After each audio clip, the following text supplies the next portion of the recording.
Boa noite a todos.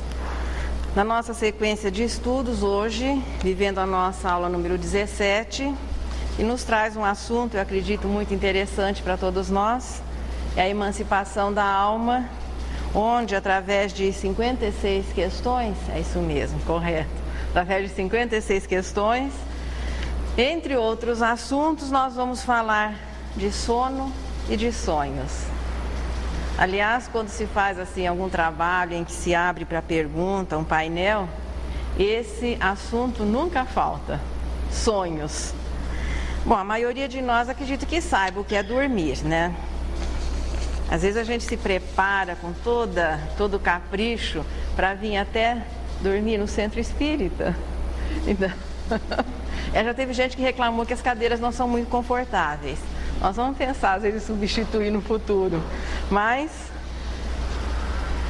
o princípio inteligente que mais tarde se transforma no espírito, ele vai se preparando durante toda essa jornada evolutiva. E se nós observarmos assim mais diretamente quem tem cães, gatos em casa, eles sonham, eles dormem e também sonham. Portanto, sonhar não é um privilégio ou uma característica apenas da espécie humana. O que existem são diferentes realidades com relação ao sonho. Mas o princípio inteligente, vivendo as experiências anteriores à humanização, vai treinando tudo aquilo que é importante, tudo aquilo que ele precisa saber para ter uma relação saudável com o corpo. E mais tarde, quando já na espécie humana, ele começa a viver realmente aquilo que o sono pode lhe propiciar. Ou seja, o sono para o espírito encarnado corresponderia ao momento de um recreio, mas um recreio que pode ser inteligente, que pode ser proveitoso. Durante o afrouxamento dos laços, que é exatamente que o corpo precisa de descanso. O corpo estando adormecido, o espírito pode se utilizar daquelas horas para, de uma certa maneira, reviver um pouco do mundo espiritual. É como se durante algumas horas ele pudesse voltar à situação de espírito quase que errante, podendo usufruir, podendo aproveitar, podendo desenvolver-se no mundo espiritual nesse período em que o corpo adormecido precisa descansar, mas o espírito não. A alma jamais fica inativa, é o que nos traz a resposta 401. Ela pode lançar-se pelo espaço, entrando em relação com o mundo espiritual. Durante esse período em que ele fica no mundo espiritual, ele pode realmente aproveitar e vai em busca daquilo que lhe seja interessante. Ele vai em busca dos seus interesses. Como é que nós podemos saber que é possível, durante o período do sono, termos essa vivência no mundo espiritual? A resposta 402 é muito clara, pelos sonhos, pois o sonho é a lembrança do que o espírito viveu nesse período em que ele passa usufruindo do mundo espiritual. Parece que Deus dispôs de maneira tal que, mesmo encarnado, o espírito continua tendo algumas horas de vida espiritual, não sofrendo aquela influência tão grande. Claro que ele estando encarnado não é uma liberdade verdadeira, é uma emancipação, é uma liberdade relativa, mas isso pode auxiliá-lo a viver melhor o período em que ele está aqui, as horas de vigília. Pode ser uma situação assim muito importante para ele, é aquilo de não se sentir tão distanciado da verdadeira vida para o espírito, que é a vida espiritual. Embora nem sempre as lembranças que nós vamos ter dos sonhos sejam exatamente correspondentes à realidade vivida nesse período. A lembrança, veja, nós vivemos em espírito a experiência, e a lembrança depois vai sofrer a refração da matéria. Então, muitas vezes, ou não nos lembramos, ou lembramos de coisas que parecem assim fragmentadas, incoerentes, e em outras situações a lembrança é muito clara, muito cristalina. Sonho é um assunto realmente fascinante, tão fascinante que a própria ciência se interessou pelo assunto, e existe na psicanálise aquela situação de se fazer uma avaliação, um acompanhamento e se buscar conhecer o interior das pessoas através do quê? Das lembranças, do material que nós podemos oferecer através das lembranças do sonho. Nós podemos ter 3 situações diferenciadas com relação ao sonho. Sonho é sonho, mas aquela lembrança pode ter como causa 3 situações assim relativamente diferentes. Sonho número 1, ele poderia ser classificado como sonho físico. É a liberação durante o repouso do corpo das imagens que compõem o nosso cotidiano. Podemos criar sonhos, fantasias, podemos buscar o prazer, podemos nos castigar, então nos punir durante esse estado de sonho, ou simplesmente promovermos assim uma catarse, uma limpeza, uma queima de todo aquele material que vai se acumulando. O que é que nós realizamos? Qual é a situação desse sonho classificado como sonho físico? Quem, por exemplo, estiver fazendo um regime draconiano, pode arrumar, por exemplo, um sorvete fantástico, um bolo maravilhoso, um X, eu pus aqui um X, tudo plus. Então, tudo aquilo que às vezes durante o dia ele se sentiu frustrado, no sonho muitas vezes ele vai dar um jeitinho de realizar-se. Ele está criando aquela fantasia, está vivendo, portanto, no sonho físico nós somos os autores do roteiro, nós somos o produtor, nós somos o artista principal, o sonho é criação nossa. Às vezes alguém diz assim, olha, eu sonhei com você. Você pergunta, mas que hora foi? Porque às vezes a gente pode estar acordado e a pessoa sonhou conosco. Agora, se os dois estiverem naquela hora dormindo, pode ser que houve um encontro espiritual. Durante o sonho também, esse sonho físico, as pessoas apaixonadas podem criar as fantasias com, claro, o objeto da sua paixão. Podemos também ser perseguidos por um monte de roupa que precisa ser passada. Aí já não é um sonho agradável. É aquele que você acorda, se o coração batendo no pescoço, você dá graças a Deus por haver acordado. Muitas vezes a pessoa imagina que está atrasada e corre e não consegue chegar ao local. De repente nós podemos sonhar que as bolsas caíram ou subiram, que tudo ficou tranquilo. Então, dependendo da nossa preocupação, do nosso nível de interesse, daquilo que nós somos, nós podemos criar esses sonhos, porque é como se o espírito estivesse vivendo a sua atmosfera mental. Muito comum as pessoas que são dadas a jogo, por exemplo, o jogo do bicho, olha, tem aquele que sempre sonha com o bicho que vai dar. Porque veja, isso faz parte, a sua atmosfera, a sua atmosfera espiritual está, claro, ela é composta de todos os nossos pensamentos, que tomam forma, que passam a existir, e durante o sono o espírito vai viver essas suas criações. Podem ser situações agradáveis ou podem ser situações em que a gente vai, quando acordar, cair na realidade. Aí vem o sonho número 2, que é o sonho reflexivo. É quando nós podemos dar um mergulho mais profundo na nossa personalidade, vivendo até experiências, ou melhor dizendo, lembranças das existências passadas. Então, situações que às vezes, ou por serem interessantes, ou agradáveis, ou traumatizantes, acaba sendo, durante o sono, afrouxada a linha de censura e nós vamos, de uma certa maneira, conviver um pouco com os nossos arquivos que estão lá na memória extracerebral. O sonho físico é tirado da memória dessa existência. O sonho reflexivo são imagens que podem estar guardadas lá nos nossos arquivos e que durante esse sonho, nós poderemos alcançar. Deste sonho também nós somos o autor, o protagonista. Ele é uma criação nossa no sentido assim, das nossas experiências vividas. Aí vem o sonho verdadeiro. que nós colocamos aqui o sonho espírita, porque esse é o verdadeiro sonho, ou seja, a lembrança das experiências vividas no mundo espiritual, onde nós vamos participar de situações, nós vamos encontrar com pessoas, conviver. Veja, o sonho já não depende apenas da nossa vontade. Nós seremos apenas um protagonista das situações, mas o roteiro, a ideia não é nossa apenas. É nesse sonho que nós podemos realizar coisas interessantes e agora reais. Podemos nos lembrar do passado? Sim, mas na situação de espírito emancipado do corpo.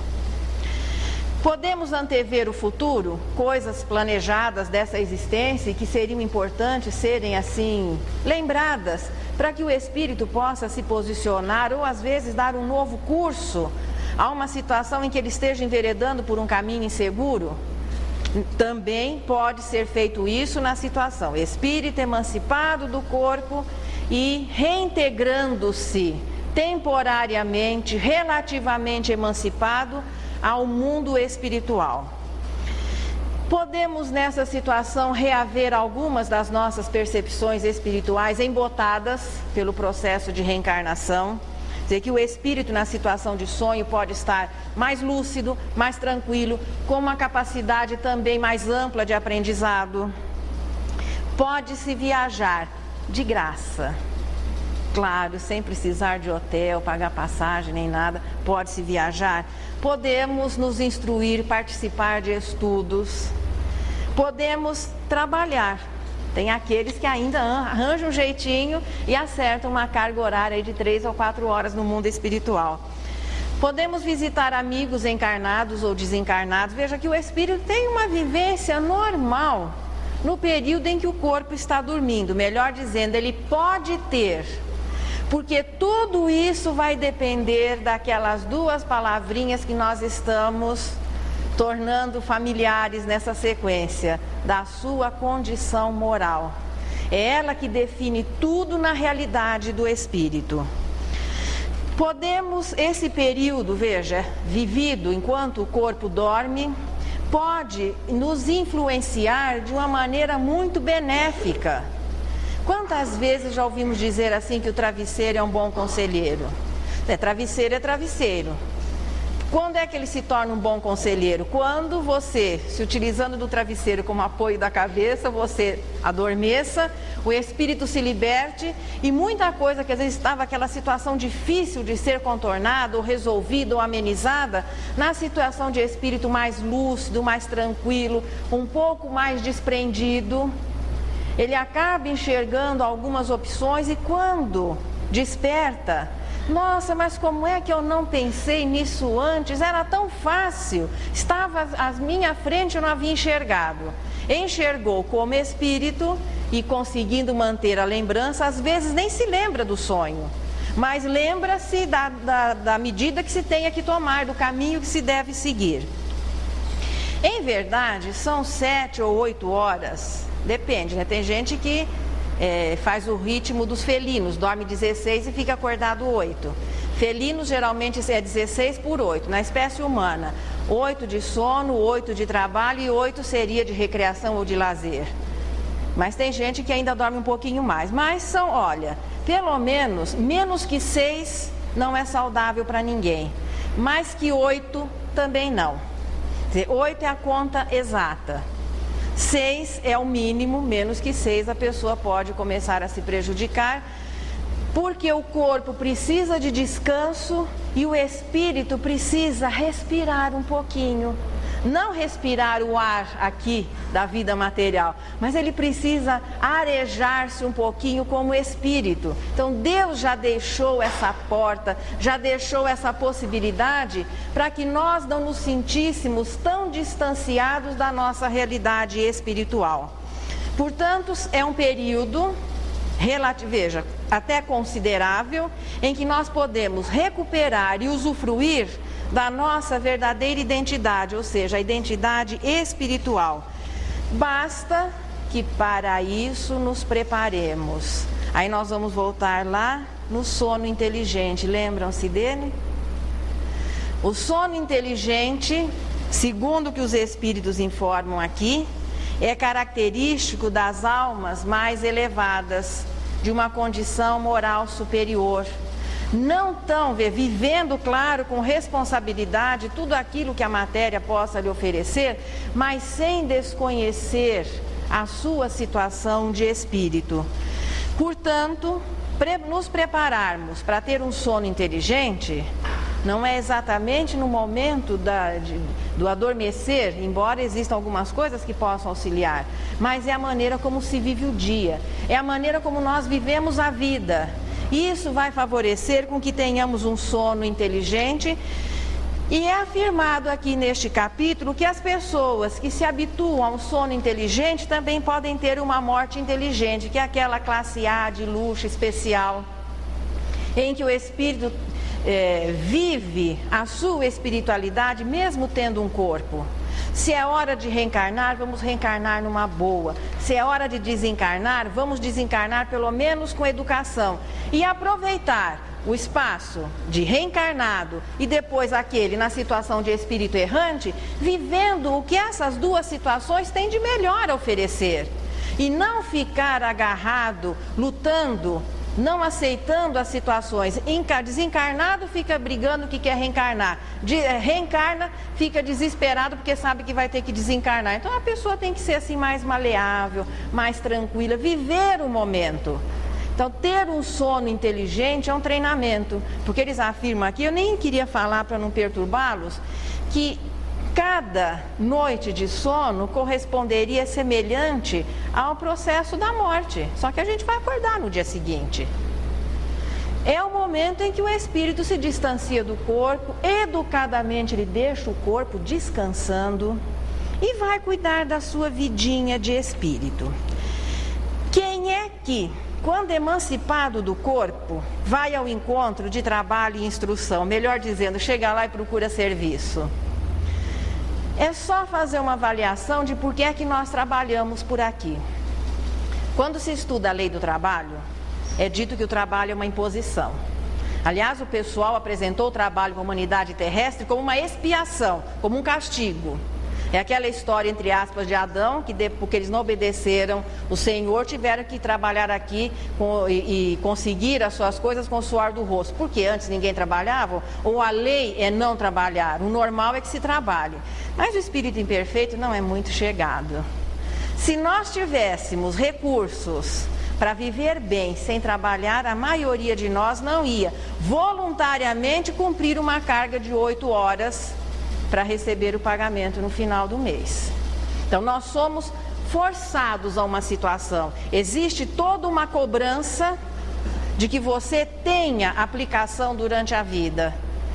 Se a nossa realidade é estudo e trabalho forçado, decorrente do quê? De uma imposição familiar, social, ou seja, as regras têm que ser cumpridas. Será que quando o corpo dormindo, que ninguém está cobrando voluntariamente, nós vamos nos inscrever para um cursinho extra ou vamos nos inscrever para um trabalho extra? O que nós fazemos durante o sono reflete exatamente aquilo que nós somos. É por isso que, em analisando-se os sonhos, nós vamos começar a nos defrontar com aquilo que nós somos. E a maioria de nós nem sempre gosta. Porque muitas vezes vamos encontrar uma personalidade que nós dizemos ser até desconhecida. Mas não é não. Portanto, para que possamos, durante as horas de sono, aproveitar para o nosso progresso espiritual, para o nosso crescimento moral, as experiências vividas no mundo espiritual, isso tem que ser preparado por aqui. André Luiz, por exemplo, relata casos de espíritos, veja, muito materializados, ainda muito imperfeitos, que quando o corpo dorme, o que é que eles fazem? Dormem também. E ele relata a situação de espíritos adormecidos, 30 centímetros mais ou menos acima do corpo, o corpo dormindo e a alma roncando. Tranquilos os dois. Porque se durante o dia ele trabalha e estuda forçado, imagina que na hora do sono ele vai querer um servicinho extra. Ele vai aproveitar e dorme também, perdendo a oportunidade do quê? De conviver numa situação tranquila no mundo espiritual. Veja que o sonho físico e o reflexivo não significa exatamente que se está tendo um sonho, que se vai ter um sonho inteligente. O sonho inteligente é privativo de espíritos que já consigam ter sonos inteligentes. Porque o sonho reflexivo ou físico, muitas vezes, ele é resultado da nossa bagagem, dessa existência ou das anteriores. E vamos considerar que nós não temos nada de melhor por lá? O melhor está daqui para frente. Aquele passado é muita coisa que é importante, mas não é melhor que as nossas aquisições de agora. Então, quanto mais nós nos desvincularmos desse sonho físico ou reflexivo e nos prepararmos para um sonho inteligente, que é quando você vai adiante, você vai procurar conviver com o mundo espiritual, com pessoas melhores do que você, colocando-se na situação de aprendiz, na situação de aluno, de trabalhador humilde, buscando o quê? O seu crescimento espiritual. As lembranças do sonho inteligente, elas são agradáveis quando existirem, interessantes, reparadoras. As lembranças do sono reflexivo ou do sono físico, muitas vezes são sonhos, mas a gente chama de pesadelo mesmo, que de ordem geral não são agradáveis, embora algumas possam até pela nossa criação, pela nossa fantasia, momentaneamente serem agradáveis. Mas o sono existe para que o espírito possa se emancipar. O corpo precisa de repouso, é um respeito que se deve a ele. E o espírito naquele momento pode cuidar da sua vidinha espiritual. Por que é que as lembranças, em muitas situações, elas são desfocadas, fragmentadas, incoerentes? É porque o sonho sofre a refração da matéria, é a alma que vive as experiências. Mas no momento em que aquilo vai passar para o consciente do nosso dia a dia, é essa identidade, é o homem que vai compor aquelas imagens. O desprendimento, veja, não ocorre para que se tenha apenas um sonho inteligente. Nós dizíamos que é importante que o espírito, que a pessoa busque o sonho inteligente. Mas existem aqueles que se desprendem, não estão a fim de dormir junto com o corpo, não estão a fim de estudar, não estão a fim de trabalhar. Da mesma maneira que no mundo espiritual superior, o trabalho é 24 horas seguidas, no umbral também os botequinhos funcionam 24 horas seguidas. E tem aqueles que deixam essa oportunidade e vão em busca daquilo que momentaneamente lhes interessa. Ou até convivendo aqui com as pessoas, com os encarnados, ou procurando situações que lhes sejam prazerosas, agradáveis, e vivendo experiências, em muitas oportunidades, experiências desagradáveis. Como é que nós vamos diferenciar o nosso sonho físico, se é um sonho reflexivo ou se é um sonho espírita? Nem sempre isso é muito fácil. Veja que a ciência precisa de muitas entrevistas, de um trabalho em conjunto, para que se comece a separar as coisas. E a ciência não considera a possibilidade do sonho espírita. Dentro desse ramo, dentro da ciência, não existe oficialização da alma. Então, não se considera a possibilidade de aquela experiência ser verdadeira, da alma libertando-se e podendo vivê-las. Considera-se como sendo material que faça parte do indivíduo, das suas experiências dessa reencarnação. Se a diferenciação nem sempre é possível, é clara, a doutrina espírita dá uma boa sugestão para que possamos começar a ter sono inteligente e sonho, portanto, inteligente. Seja melhor no dia a dia. Comece a viver aquilo que nós já sabemos. Que a gente comece a ajustar o nosso pensamento, o nosso comportamento às leis morais. Nós vamos tendo uma facilidade maior em adormecer, um adormecer mais tranquilo. E por falar em sono inteligente, lembram-se quando nós falávamos alguma coisa acerca desse preparo? A maioria das pessoas, quando vai dormir, mergulha de ponta na cama. Isso, se não adormece no sofá da sala vendo noticiário, filme de terror, ou seja lá o quê. Quer dizer, hoje nós temos uma variedade muito grande de coisas que a televisão pode oferecer, que revistas, livros. Às vezes a pessoa vai feito um zumbi para a cama, ele vai sonâmbulo. Primeira coisa é ter disciplina no nosso horário de dormir. Por que é importante? André Luiz, em alguns dos seus livros, relata situações em que a espiritualidade organiza cursos para que os encarnados durante o sono possam participar, com controle de frequência, sabendo quem é que vai, tudo planejado, direitinho. Então, os encarnados desligados do corpo físico teriam acesso, por exemplo, a um curso desse tipo. Só que se o curso foi marcado, por exemplo, às 3 horas da manhã, então um dia ele vai dormir às 10, no outro ele vai dormir às 6. Como é que fica? Nós temos que ter também uma relativa disciplina de qual vai ser o nosso horário de adormecer. Como nós devemos ter um horário para se tomar o café da manhã, para se almoçar, para jantar, o corpo precisa de uma disciplina para que ele possa manter-se saudável e para que possa responder ao comando do espírito. O sono faz parte dessa programação.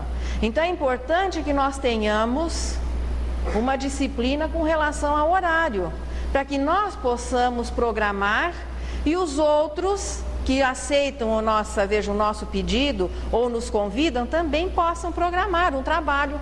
Se você aceitou participar 3 horas num trabalho em determinada colônia, é importante que na hora de entrar em serviço você esteja por lá.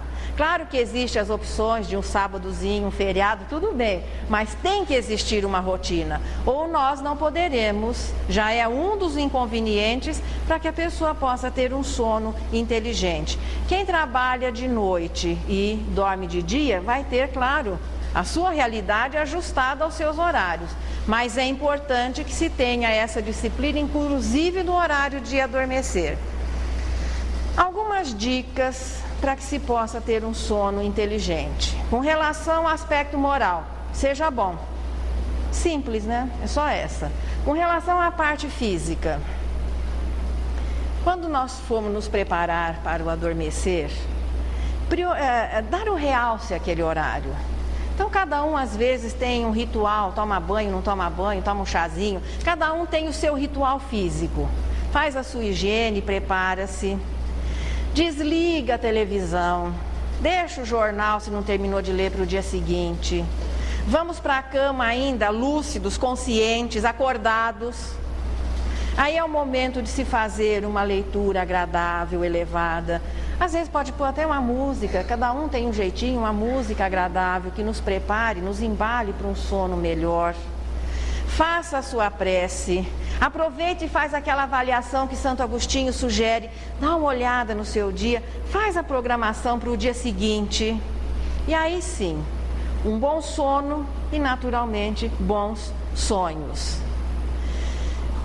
Quando formos nos deitar também, uma outra dica. Primeiro senta na cama, depois bota os pezinhos para cima, a cabeça é a última que vai no travesseiro, em respeito à nossa coluna vertebral. Não faça ao contrário, dá uma ponta no travesseiro e depois estica o pé. No levantar também, não desperte sobressaltado pelo despertador ou pelo telefone. Já a gente tem que estar consciente que algo vai nos acordar. Acorda, dá uma relaxadinha, respira.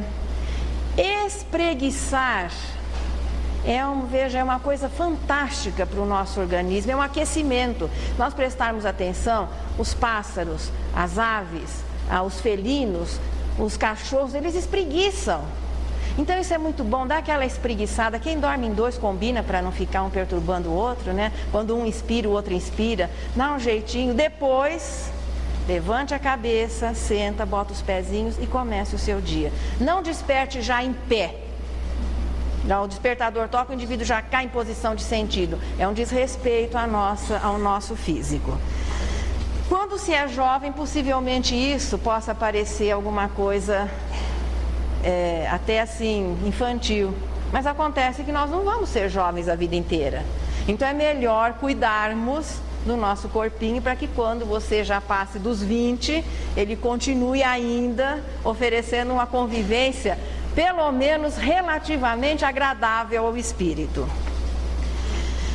Bom, nós podemos ter então sono inteligente, que vai nos propiciar um sonho verdadeiro, que é o espírito tendo uma vivência normal no mundo espiritual. Podemos fazer o sonho físico, que é a criação nossa. É importante até que se faça em muitas situações esse também, que a eliminação é a queima daquele material onírico, e o sonho reflexivo, que às vezes são algumas incursões no nosso passado. Mas procurando lembrar sempre que o ideal é que nos esforcemos por aproveitar essas 6 ou 7 horas que nós vamos ter de liberdade. Livres do corpo, nós podemos voltar à nossa situação de espírito, usufruir, viver, aproveitar tudo aquilo que o mundo espiritual tem a oferecer aos espíritos. Agora, existem outras situações decorrentes de um estado de emancipação, que pode ser natural ou provocado, e que às vezes vão se caracterizar em um estado, assim, uma situação doentia. Nós conhecemos como letargia e catalepsia. A causa comum desses dois quadros é a suspensão ou a diminuição do fluido vital, no corpo todo ou em partes. A letargia é quando há uma diminuição no corpo todo e a situação pode ser confundida até como morte aparente, é o letargo, é o sono. E a catalepsia é a insensibilidade em partes, pelo menos essa é a definição do Livro dos Espíritos. Tem uma causa física, que ainda não conseguiu uma explicação maior, pelo menos por parte da ciência. À luz da doutrina espírita, existem algumas situações que é um processamento da lei de causa e efeito. São espíritos endividados que tem nessa supressão de fluido vital, que cria esse tipo de problemas, uma oportunidade expiatória. Durante as crises ou os ataques de letargia ou de catalepsia, mesmo o espírito ele fica presente ao corpo, mas ele não pode, de ordem geral, no caso da letargia, comunicar-se, expressar-se através do corpo.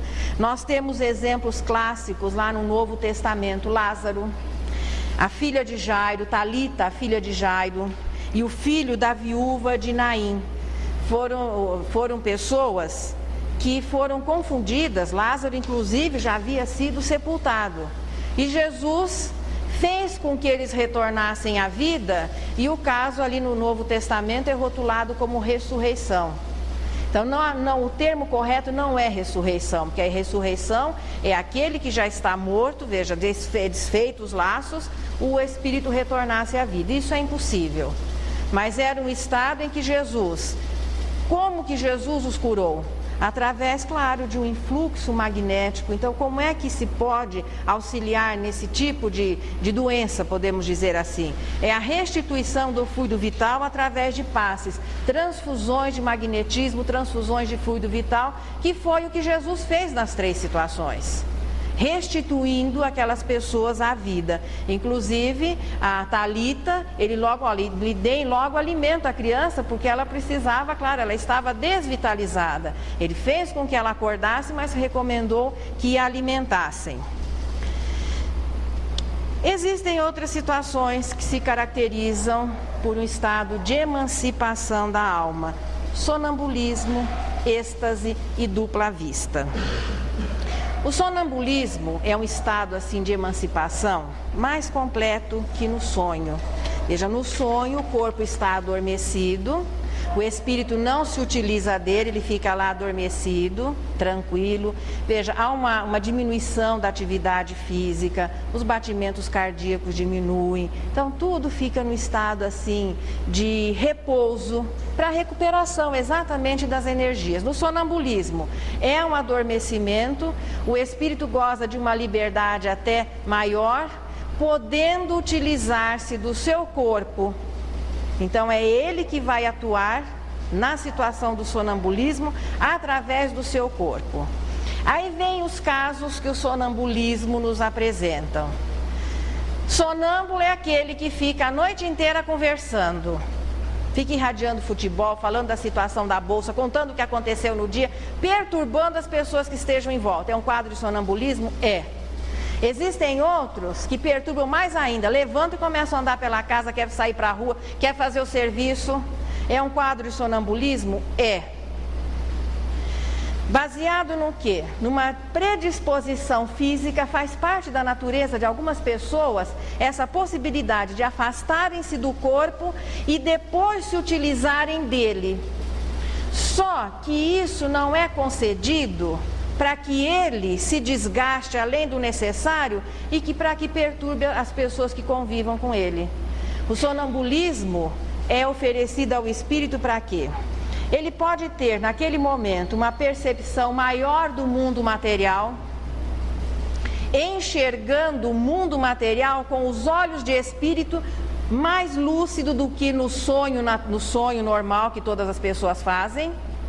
Então ele enxerga a vida material, pode enxergar a vida material com uma lucidez maior, pode ter acesso aos seus arquivos de memória, pode se lembrar do passado na situação de espírito mais emancipado do que no sono comum, pode prever acontecimentos, pode ver situações que estejam acontecendo à distância. O transe sonambúlico pode ser espontâneo ou pode ser provocados. Naqueles em que essa faculdade se manifeste naturalmente, faz parte da sua natureza. Ele afasta-se do corpo e se comunica através dele, podendo trazer informações preciosíssimas de acontecimentos aqui ou do mundo espiritual.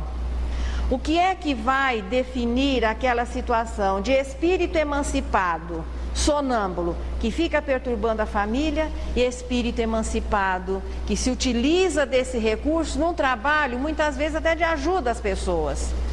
É a condição moral. Porque a lucidez sonambúlica também é relativa à condição moral. Então, aqueles que porventura tenham alguém que passe por esse problema, que afinal de contas não é um problema, faz parte da natureza da pessoa. Qual é a conduta, em primeiro lugar, que pode ser despertado? Claro que precisa jogar balde de água em cima, aquelas coisas todas, que isso é desagradável para qualquer pessoa que esteja dormindo. Pode ser despertado que não vai morrer. Pode e deve.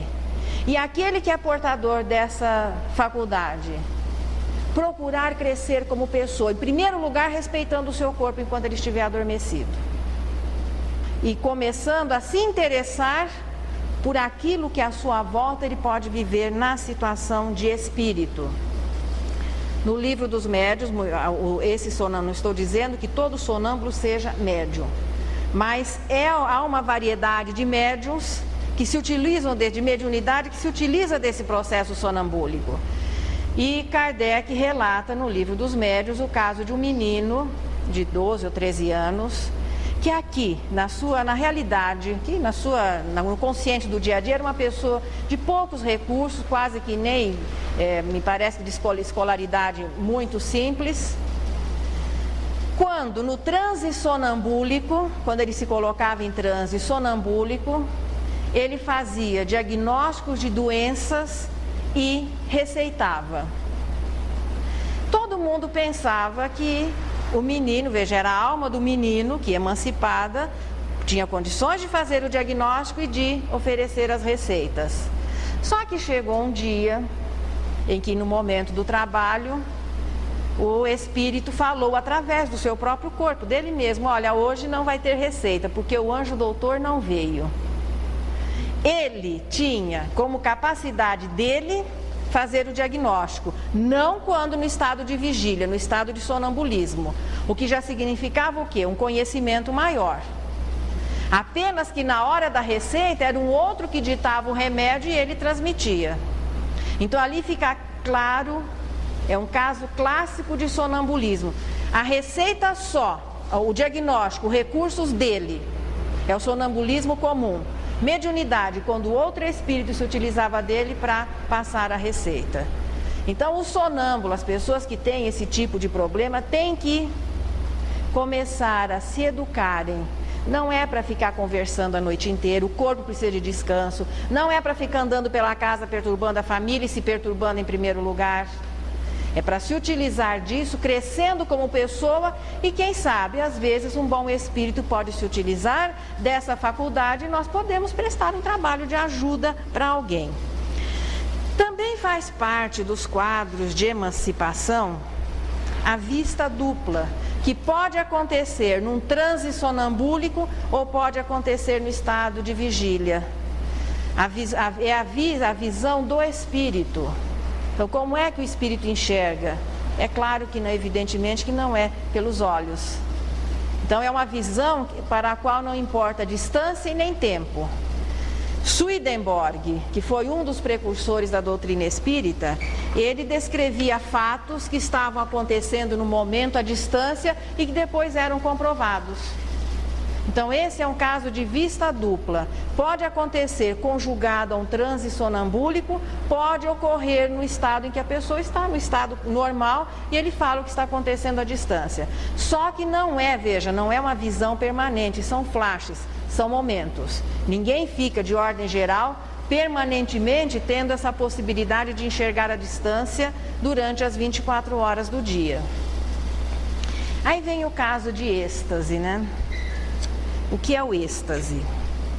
É um estado também de emancipação. E nesse capítulo do Livro dos Espíritos foram selecionadas situações que dependem da emancipação da alma para que elas possam ocorrer. Então é o sono e o sonho, que é para todo mundo. Todos os seres humanos, vamos deixando agora os mais simples, dormem e sonham. Se lembram ou não, aí são outras situações. A lembrança é interessante. André Luiz fala entre... Qual que é a obra? Depois eu vou me lembrar. Entre a terra e o céu. Que muitos desses sonhos que nós temos, das nossas vivências espirituais, quando nós retornamos, elas são apagadas. E ele conta o caso de uma mãe que havia perdido um filho muito pequeno, o desespero dela, claro, era encontrar o menino. Durante uma noite, ela é levada em espírito, vai lá, encontra, visita a criança. Na hora em que ela ia retornar ao corpo, através de uma imposição magnética, foi provocado um esquecimento. Aí André Luiz fica, mas como? Uma coisa tão bonita, como é que eles iam fazer ele esquecer? Eles deixaram apenas a lembrança, ia ficar uma leve lembrança que ela havia encontrado o filho. Porque o orientador diz o seguinte, a lembrança poderia ser até fatal. De repente nós estamos vivendo uma situação desgastante, aborrecida, aí você se encontra com pessoas que te compreendem, numa situação boa, você começa a comparar as duas realidades, descansa aqui, passeia, curte os amigos, agora apaga, volta para sua vidinha, renovado, mais tranquilo, mais esperançoso, mais esquecido desses acontecimentos. Então o estado de emancipação oferece essa possibilidade de sonhar durante o sono, oferece a possibilidade do sonambulismo, da vista dupla e agora do êxtase. O que é o êxtase? O êxtase é um estado assim de emancipação mais aprofundado que o do sonambulismo. Veja, o sonambulismo é mais aprofundado que do sono comum. O êxtase é um estado mais profundo do sonambulismo. A alma do estático realmente se desprende. Existem situações em que ele até nem gostaria de retornar. É a mesma coisa que você está vivendo numa situação difícil, num lugar muito quente, muito difícil, aí você vai para um lugar tranquilo, refrigerado, gostoso. Fala, não, eu não quero voltar mais para lá. Então o estático, às vezes, ele tem aquela vontade de não retornar. Se ele não retornar, seria um suicídio. E nós temos narrações assim de estáticos famosos. Santa Teresa ficou famosa pelos seus êxtases. Então, ela desprendia-se do corpo e ficava muitas horas seguidas. Depois ela retornava contando o que havia visto. Só que o interessante é que ela contava como dentro dos limites dessa existência de formação católica, ela viu o mundo espiritual, aquilo que mais tarde nós iríamos reconhecer, identificar nas descrições de André Luiz, por exemplo, só que ela disse que havia ido ao inferno. Então, o que ela viu no mundo espiritual inferior, em espírito ela era lúcida, que aquilo não existia, que aquilo não era inferno. Só que o espírito Teresa, quando ajustado ao corpo, passa a ser a mulher Teresa. E as imagens, os valores, os detalhes todos do consciente dessa existência. Então, aquela lembrança das dificuldades do mundo espiritual inferior, a Santa Teresa reforçaram a ideia de que o inferno existia.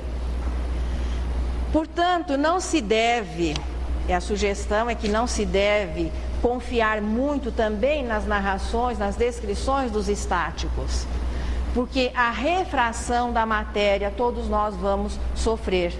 Muitas vezes até a influência de espíritos que possam querer perturbar essas lembranças.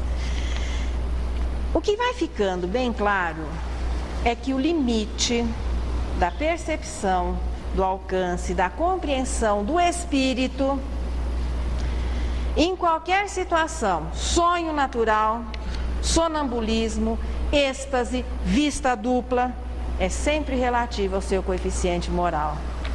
E veja, o coeficiente moral é a ótica pela qual nós vamos enxergar, é a maneira pela qual nós vamos sentir tudo ao nosso redor. O corpo nos oferece, veja, percepções físicas, mas a compreensão da vida do espírito depende já do seu coeficiente moral. Na situação de livre do corpo, isso se torna muito mais claro. Os que conseguem ter sono interessante, que são aqueles que já procuram, mesmo sendo espíritos encarnados, viver a vida de espírito. Esses vão em busca de coisas superiores, evidentemente. Retornam renovados, mais esclarecidos, mais tranquilos, com uma disposição melhor de ajustar-se, de enfrentar a vida. Outros, desprendidos, vão em busca da satisfação das suas paixões, dos seus vícios, em busca de prazeres ainda materiais. A lembrança pode ser aquela lembrança agradável, já que satisfez uma imperfeição, ou pode ser a lembrança do sonho, um pesadelo mesmo. Existem sonâmbulos que trazem descrições maravilhosas do mundo espiritual, que dão comprovação através da vista dupla dessa possibilidade de o espírito alcançar distâncias e comprovadas as suas narrativas, as suas descrições. Sonâmbulos, quando utilizados por bons espíritos, podem ser médiuns que vão realizar um trabalho eficiente. Há um parênteses. É muito comum em crianças até os 7 anos a apresentação de quadros de sonambulismo. Qual é o comportamento, atitude com relação a isso?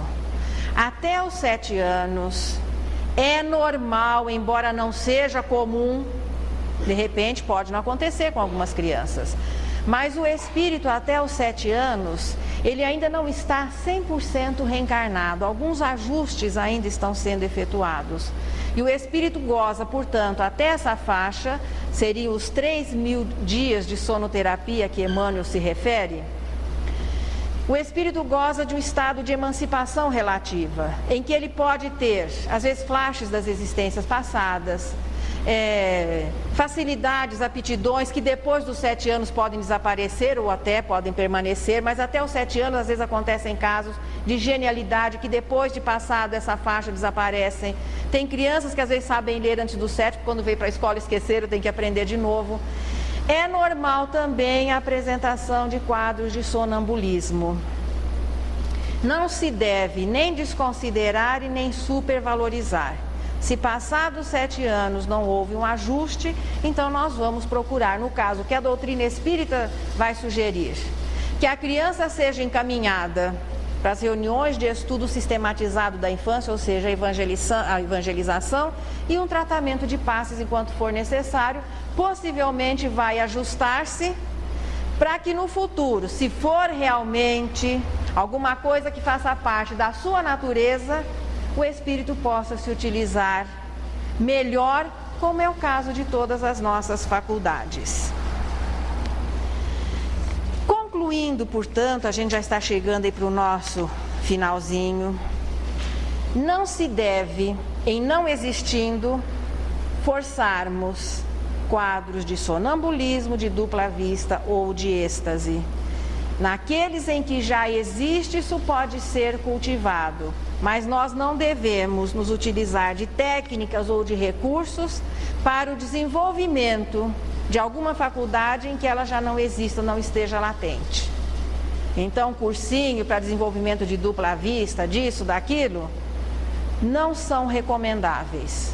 Quem já traz isso na sua natureza deve, claro, procurar crescer e produzir. Aquele que não tem, deve se contentar com a faculdade que já faça parte da sua natureza. Concluindo, portanto, a emancipação da alma é um estado natural. Muito bom que Deus tenha deixado essa portinha. Nós passamos, basicamente, 16 horas como um ser encarnado, como um homem. Podemos ter 8 horas, quase na situação de espírito errante, vivendo, aproveitando, cultivando aquilo que a vida espiritual pode oferecer em situação de normalidade. É para isso que a emancipação existe e se faz presente em todas as pessoas. Mais específico quando se tratar de sonambulismo, de dupla vista ou de êxtase. O melhor sono, um bom sonho, tem que ser cultivado durante o dia. É aquilo que nós somos que vai se refletir nesse momento de emancipação. Então não adianta nos cobrarmos encontros com pessoas que nós não pensamos nelas. Não adianta cobrarmos que os espíritos nos encaminhem para trabalhos, para cursos, se nós não temos essa disposição. Eles vão respeitar a nossa disposição. Se nós resolvermos dormir junto com o corpo, não vamos deixar dormindo junto ao corpo. Mas se nos desprendermos do corpo, dispostos a continuar a nossa jornada de trabalho, a continuar a nossa jornada de estudo, naturalmente nós teremos todo esse apoio no mundo espiritual. Acho que depois disso vai ficar mais fácil, né? Que todos possam ter daqui para frente bons sonhos. Os bons sonhos vão depender exatamente daquilo que nós fazemos quando estamos acordados. Vocês vêm aqui só por causa da poesia da Maria Dolores, eu sei disso. Também hoje ela nos traz o lema da felicidade, né? Alma querida, quando a tribulação te agrave a luta, flagelando-te o ser, tanto quanto devas elevar-te, recorda a lei de Deus em toda a parte, trabalhar e esquecer. Não te agrilhoes a nuvens do passado, nem te aflijas pensando no porvir. De esperança a brilhar no coração contente, renova-te e confia alegremente no privilégio de servir.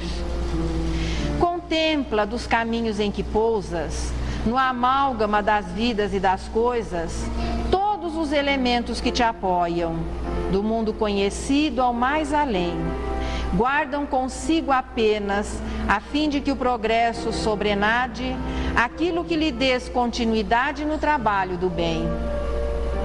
O astro do dia a refulgir no tempo, quanta vez terá visto sobre a terra, povos e gerações, servos e reis, templos e tribunais, ordens e leis, nas florações da paz ou nas cinzas da guerra.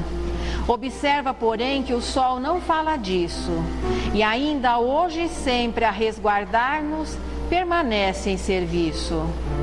O chão silencioso não confessa quanta vez engoliu detritos agressores.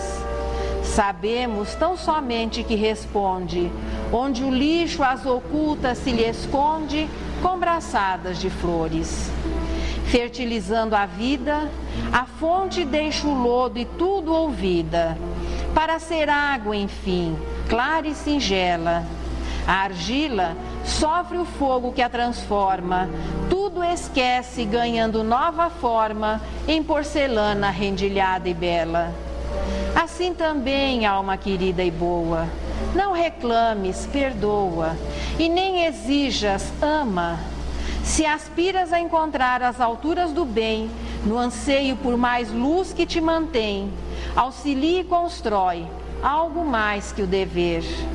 Porquanto o lema da felicidade, sem que a dor nos deprima ou a queda nos degrade, será sempre servir, trabalhar e esquecer.